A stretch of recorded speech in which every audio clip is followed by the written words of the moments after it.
Halo, saya Dimas. Kali ini kita akan membahas tentang 5 pejabat yang pernah jadi pasien cuci otak Dr. Terawan Prabowo Subianto mengaku begini. Berikut ini pembahasan tentang 5 pejabat yang pernah jadi pasien cuci otak Dr. Terawan Prabowo Subianto mengaku begini.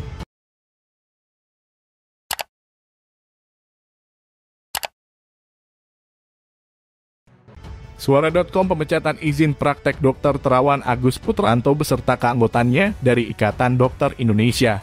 Ini menyisakan banyak kontroversi. Metode cuci otak yang dikembangkan oleh Terawan dan dianggap menyalahi aturan dan UU serta kode etik membuat dirinya terancam dari pemecatan.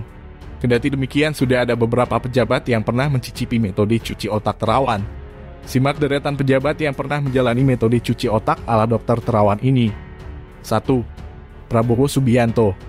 Menteri Pertahanan Prabowo Subianto pernah menjalani metode cuci otak dengan Dr. Terawan pada tahun 2018 lalu.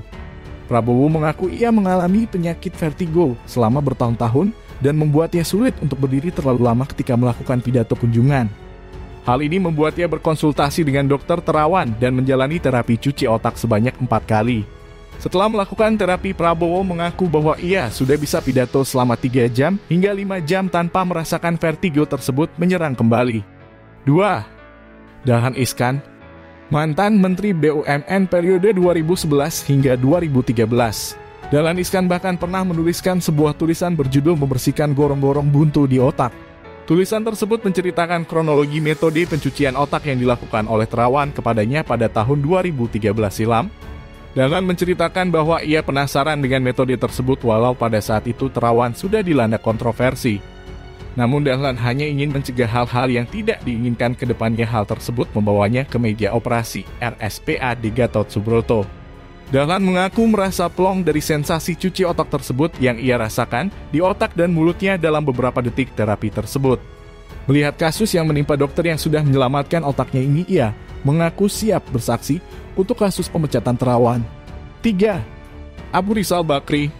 Gagasan DR Terawan atas vaksin Nusantara membuat Abu Rizal Bakri mendukung penuh atas idenya tersebut. Hal itu terbukti ketika Abu Rizal Bakri menerima suntikan vaksin Nusantara tersebut dari tangan DR Terawan langsung pada April 2021 kemarin. Abu Rizal menuturkan bahwa ia berhutang nyawa dengan DR Terawan yang telah menyelamatkan hidupnya dari serangan stroke.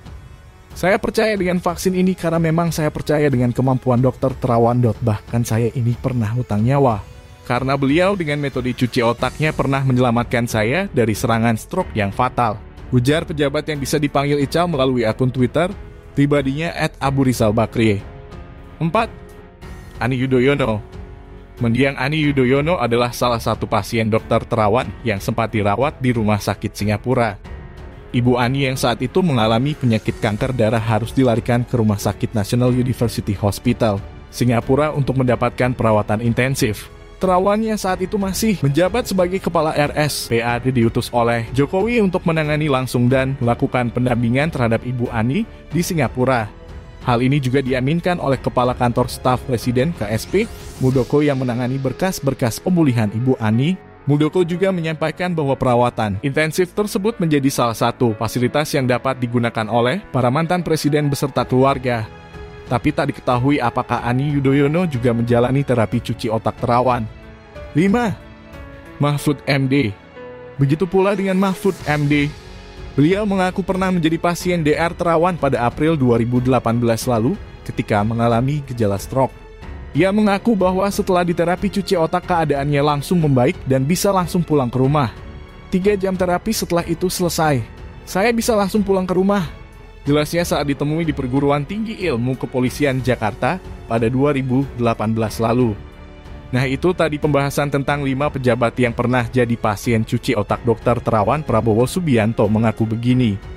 Apa pendapatmu, dan jangan lupa tinggalkan pesanmu di kolom komentar. Terima kasih sudah menonton video ini. Salam toleransi.